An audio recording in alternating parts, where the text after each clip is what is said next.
We got to get he's throwing some stats up there that we were interested in. Stats. Actually, his unironic last point on his stand-up special is, please stop punching down at my people. That was his last take to the LGBTQ community. Actually, not what he said. No, dude. Black trans women specifically are at the intersections of... At least 13 trans people have been killed in 2021. Most are black women. Dominique Lucius, a 26-year-old black trans woman, was shot and killed on April 8th in Springfield, Missouri, making her at least the 13th victim of a fatal anti-trans violence. In 2021, she marks the 7th black trans woman killed in just 4 months. According to a police statement, law enforcement officers dispatched the site shortly after. Okay, so here's I hate all this. I hate this fucking dumb shit. Okay, the Human Rights Campaign does this. All these organizations do this. They're like, there has been X number of murders of trans people or black people or Jews or whoever. They'll pick some minority group. Yeah. And all they do is they just look at how many have been killed. They don't actually. How many have been hit in the back of the head with a fucking bat? Well, no, but they don't look at like what the motivation for the killing was. Oh, okay, yeah. Okay. So like this doesn't say that the person was killed for being trans. They could have been robbed. They could have been killed for fucking anything. And that's why this is so dishonest, because they always frame it like, oh, this person, there were 13 trans people killed. And the way it's framed is if like there were 13 trans people that were killed because they were trans, which is never the case. They never make that argument. They just say that there were people who died and happened to be trans. Yeah. And it's very dishonest. So that's the first thing. And then the second thing is, I think it was Nuance Bro did a very good video on this about how if you looked at the stats, obviously not for 2021, this was last year, the year before that, that actually trans women, and I think all trans people as a group, are actually murdered less than non-trans people. Really? Statistically. Wow. Yes. And that the only group of people, the only subgroup of trans people that had comparable or more rates of being killed were specifically black trans women. And that was only if you compared them to the general population. If you compare them to the black population, I still don't think that they were killed more statistically than a non-trans black individual. So this whole narrative about like, oh, there's all these trans murders is a total lie, 100% fake news. Mm-hmm. Yeah, so people always pull out cherry pick statistics to make their own point. I find it difficult to believe that.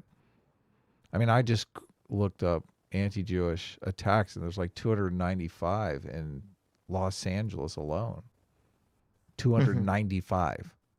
That's crazy. I mean, that's people that are attacked because they're Jewish. That's crazy. Yeah. That's crazy. So I mean, we got what is it over here? 13 trans people have been killed. Well, I mean, killed. Yeah, I don't know. It's awful. It's totally awful. Yeah. Cullivar.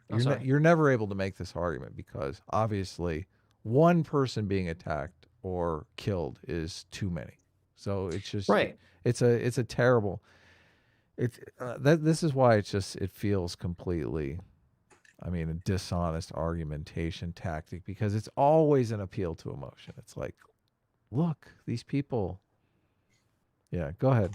Well, it feels really gross because it's like very obviously these organizations that are supposed to be, the Human Rights Watch and all those other things, and they're very obviously hyping up fear and violence in order to get donations and to appear relevant and yada yada yada. Yeah. Because the way that I found out that this was the tactic they all used was, I don't know if you remember, it was a couple of years ago. There was this debate about what was the more pressing matter in our country? Was it people killed by a white supremacist or people killed by a Muslim terrorist? There was like this debate going on a few years ago about this, and they were all like, oh, there's so many more people killed by white nationalists, and there was some number they'd give. And when I actually looked into that number, it was the same thing. It was just people who were part of a white nationalist organization who had been involved in a murder or a crime. Many of them were crimes against family members or friends or other white people. It was unrelated. It's totally unrelated. Yeah, exactly. Wow. It's unrelated to them being white nationalists. So. Yeah, you have to be skeptical of any of these claims. Someone says, was Dave's friend that killed herself from being bullied by other trans people on Twitter, including those 13? Yeah, I don't think they were. Oh yeah, that's another I don't part of think it. they were. That's Yeah. another part of it. She got completely bullied for standing up for Dave. Yeah. Which is like so fucking Horrible. wrong. Yeah. Yeah. Calavar for $20 says, Adam, I'm making a superhero named Drug Free Boy. He takes all the junkies getting so high with their needles of sticks and bongs made of lye. And as he burns them alive, he will squeal with joy because he is a drug free boy. That's a villain. Holy shit. What was the name of that comedian? That's a song that he is referencing. Oh, it I'm a is. comedian. It's very funny. Stephen Lynch. Yeah, Stephen Lynch, very funny. Song called Superhero. He does all these like very funny songs that start off like very innocent and they become like horrible at the end. So Wow. there you go. Thank you, Calavar. It did start off innocent enough. I was thinking, oh, great. Cool. Marginalization to a degree that is the absolute worst of all society has to offer. There are a couple different types of audiences that will be receptive to this material, right? And it's not because I'm a fucking like, oh my God, I'm so sensitive. I'm so sensitive. I'm a sensitive guy. Like, no, I mean, I fucking listen to edgy comedy all the fucking time, okay? And the issue there is there are a couple different kinds of people that are going to be receptive to this and be like, no, it's great, and demonstrate blind loyalty. Dave Chappelle fans. A lot of Dave Chappelle fans are going to say, this is Dave Chappelle. This is what he does. He's edgy. Why are you fucking trying to police comedy or whatever? Then there are the worst kind of people, Republicans, who will defend it because they'll be like, well, cancel culture's coming after Dave Chappelle again. And so I'm looking through this human rights campaign thing about like the trans people that have been killed. And it's so dumb because they're talking about in 2020, they're like, in 2020, anywhere from 44 to 74% of trans people that were killed by someone that they knew, a family member, friend, peer, or acquaintance. And they say this like it's some like dark, tragic thing. And I'm like, isn't that most people? Aren't most people killed by someone? Yeah, most crimes, most murders are committed by someone they know. Yeah. I know. It's like, what the fuck is this? They're like, I hate this. Okay. Here's a very easy way to find fake news. Anytime anyone displays a stat and they don't give you what the norm is, that person is probably lying to you. Hell yeah. Okay. Yeah. That's a very easy way. If they don't say like, well, the normal population is X and this is Y. Okay. Just immediately think like, the stat's probably bullshit. Yeah. no, people like Steven Crowder who basically see their own fucking source material on stage. It hurts. It really does. And obviously, like, I'm not trans. I am not like impacted. Did you see the tweet that he had there? What's his tweet? Dave Chappelle and Tucker Carlson canceled Screw the Woke Mom. Source for the show today. So he's making the Vosh argument. He's like, well, then the right wing can use this rhetoric to be successful and popular. That's the real problem. I thought he was saying that Chappelle stole Steven Crowder's material. Like, well, he did. He is also saying that, but that's not true. No, of Yeah. course not. It's ridiculous. Oh my God, guys. We have another celebrity in the chat. Hassan's secret male lover for $2 says, guys, I have a secret to tell you about Hassan. I wonder what that secret would be. Oh my God, no, don't. No more ASMR, please. Our show is very anti-ASMR. Okay. their own fucking source material on stage. It hurts. It really does.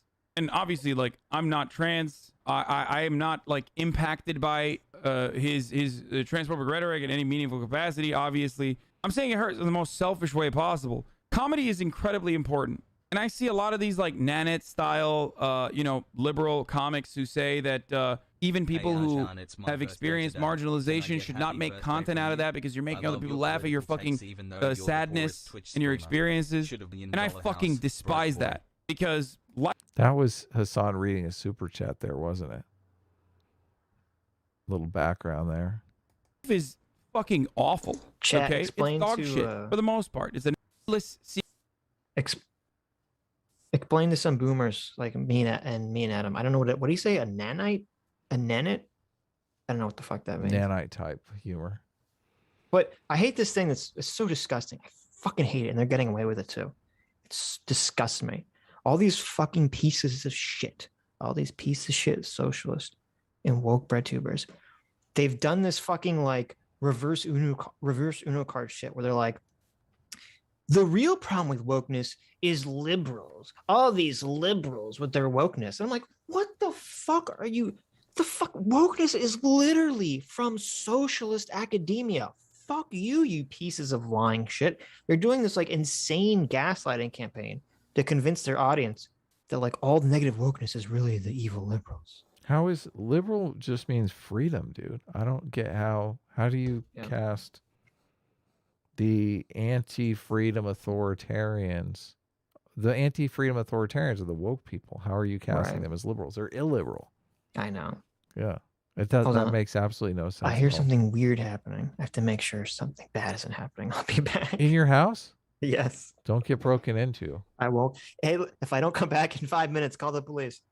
Sequence of disappointments, and then sometimes you come, other times you have a big shit, and that's really rewarding. Sometimes you eat really good food, and comedy's up there for me specifically. I think that look, Hassan is admitting that comedy is up there with taking a big shit.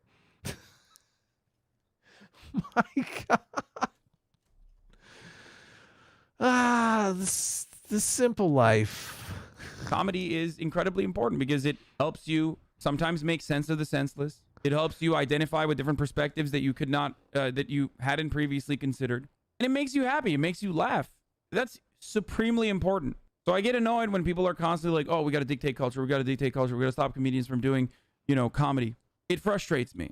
So seeing someone like Dave Chappelle, who I looked up to, like full disclosure, a good friend of mine is very close with both John Mayer and also Dave Chappelle's manager. I've hung out with them. Is good friends with their manager, not actually Dave Chappelle or John Mayer. So he's just hanging out with the manager. The manager's like, yeah, we're going to have a show. Come backstage. We'll hang out. A bunch of times, like, I can't even have a conversation with Dave Chappelle because I'm fucking terrified. I'm intimidated by him. It's not like that's how much love I have for Dave Chappelle. Like, I've been around him and I can't even fucking talk to him. So seeing someone that I have so much fucking respect for, that I like literally fucking fangirl over like that, do such hacky fucking bits, dude. It sucks. It hurts. Dude, he literally has a joke where he says, I don't hate women, and doesn't need to explain his heart. He's not transphobic and you're living a little too hard. He's not transphobic. He literally said, I'm a trans exclusionary radical feminist. And then and likened trans women. He says he's a transphobe about 8 times in the thing. It's a joke. Oh, but like, oh my God. He says, boundaries, bitch. Yeah, he says Daphne hugs me, and then because I'm a transphobe, I smacked her away. Yeah. Like, boundaries, bitch. Oh God, it's hilarious. How disgusting.